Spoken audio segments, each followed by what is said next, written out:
రెడ్లకుంట ఇది మండల కేంద్రమైన కోదాడ నుండి 12 కిలోమీటర్ల దూరంలో ఉంది. సరైన నీటి సౌకర్యం లేక ఎక్కువ శాతం థైలాండ్ భూములు సాగుకు నోచుకోలేదు. అసాధ్యమని అనిపించే ఈ కలను సాకారం చేయాలని దృఢంగా నిర్ణయించుకున్నారు మంత్రి శ్రీ ఉత్తమ్ కుమార్ రెడ్డి గారు. అదే Redlakunta major lift irrigation project. మరి స్థానిక ఎమ్మెల్యే పద్మావతి గారు మరి ఈ గ్రామాల రైతులు విజ్ఞప్తి మేరకు 400 ఎకరాలకి నీళ్లు పారే విధంగా రెడ్లకుంట లిఫ్ట్ ఇరిగేషన్ స్కీమ్ మంజూరు చేయడం జరిగింది. పనులు వేగవంతంగా జరుగుతున్నాయి.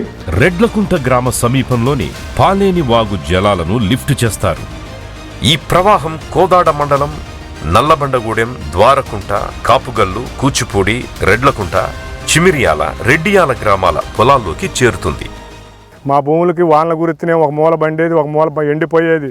మాకు అలాంటి భూములల్లో మేము చాలా దెబ్బతినున్నాం. మాకు ఈ లిఫ్ట్ శాంక్షన్ అయినందుకు ఎంతో సంతోషపడుతున్నాం.